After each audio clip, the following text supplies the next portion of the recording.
WikiLeaks, we had a similar Dropbox in structure to some extent at the National Security Archive. So it's not revolutionary, it's evolutionary. But it's access. Now it's popular access all over the world. Even if it's at somewhere, the National Security Archive, who has access to that? Well, that's one of the great things that the web does, is it lets everybody have access. All I'm trying to say is that I think that the failure of WikiLeaks to edit some of the information in its possession that might have endangered some people's lives was a failure. I think a traditional news organization perhaps would have done that. Do I think, nonetheless, that WikiLeaks shouldn't be out there putting the information? Look, national security, people with vested national security concerns have been yelling, traitor, you're giving away national security secrets, whether it's Henry Kissinger. That cry has been going on forever. As Ben Bradley once said, whenever I hear the cry of national security, I know it's a red herring. Well, let me tell you what the problem with that now, and I just need to go back to my digital revolutionary here and talk about how this is becoming, in fact, dangerous, as the most liberal of all presidents in recent memory had just appointed cyber general, 4-star general.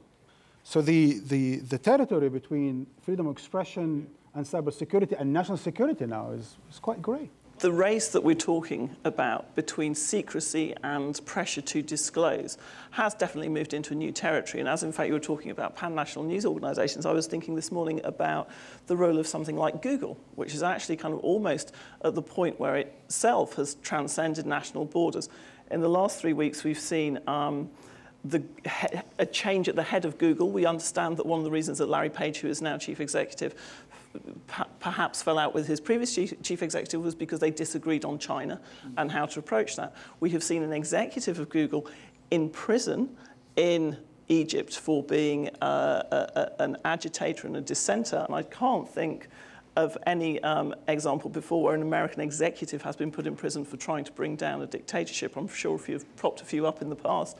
Although in that case, I don't think Google deserves the credit. No, and Google probably doesn't deserve the credit, but they also produced a workaround with Twitter through a piece of technology called Say Now, which allowed people to phone outside the internet ban and produce their work in. And I thought this is a very interesting moment because, as you say, all of these sort of tectonic plates are shifting at the same moment. And you suddenly see these kind of like really significant organizations thinking about what is our place and what is our branding and what's our attitude towards this openness and this world. And you're almost getting to a point where it's not just the press, it's not just government, it's not just the military.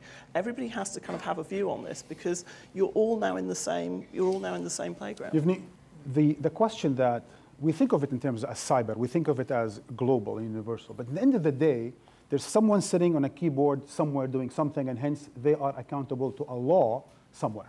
Mm-hmm. So is there really that kind of a freedom that works in an abstract, or in the end of the day, everyone is going to be subjected to some sort of accountability of some kind? Well, again, if you look at what the Department of Justice is doing in terms of pursuing 5 supporters of WikiLeaks, there are definitely still physical people using physical computers in physical locations, right? So there is evidence to go after them, and the United States government is pursuing its own vendetta, if you will, against WikiLeaks. So from that perspective, I mean, we're still tied very much to national borders and national laws. So I don't think that that has been abolished.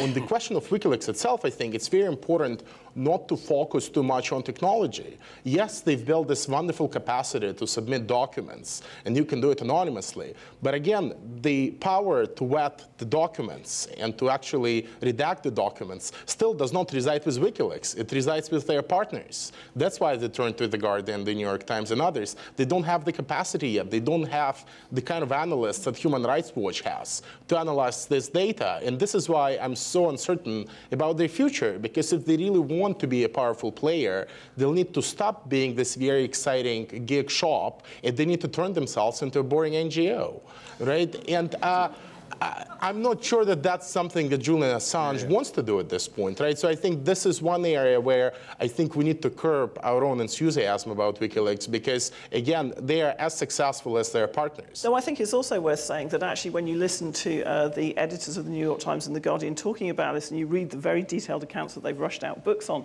it's also clear to me that actually the kind of traditional media doesn't have the capacity for this either, that the physical capacity to process what's actually less than 10% of the released cables, and then actually to kind of carry on being across the story, as it were. I don't think any of the editors had even thought about what might happen in Tunisia when the cables came out. That, you know, it's stretched not just the capacity issues with WikiLeaks, I think it's highlighted capacity issues and appetite for long and detailed and difficult stories in the mainstream press as well. The question for governments, and help me out here, Yevgeny, is that if you do shut down the internet, if you do handle technology as an instrument of an enemy, your economy goes down with it as well. If your survival is at stake, you probably would rather survive and suffer a 50% loss in your GDP than be overthrown, right? As we have seen in the case of Egypt, where Mubarak did keep it down for 7 days or so, right? I think his mistake was that he did it very late in the game. Well, actually, President Bashir said that he's going to take on the opposition through Facebook. There is a tremendous amount of learning by dictators as well. I mean, now we're seeing in Sudan that their security forces actually put up fake Facebook pages to get protesters to show up in a given place and then arrested them. So oppositions and people and so on are using this medium, but governments are learning. So the New York Times probably reflects this dilemma. Amy, the title goes like this: Syria reopens internet access. Watch out, there might be spying on those using it. And it's not only Middle Eastern countries, it's US corporations. I mean, let's talk about, for example, Sunnydale, California, the corporation Naris, which is owned by Boeing, which sold the the surveillance equipment to Egypt, right? That they could do DPI, deep packet inspection, so they can actually geolocate the dissident voices. This is very serious. We have to look at when corporations are accomplices to despots. What has occurred that is so threatening to despots is the availability to reach so many people so quickly and to permeate borders and to permeate physical things that were impenetrable. Well, ladies and gentlemen, thank you for joining Empire. We're going to have to wrap it up. And Columbia University, thank you for having us over.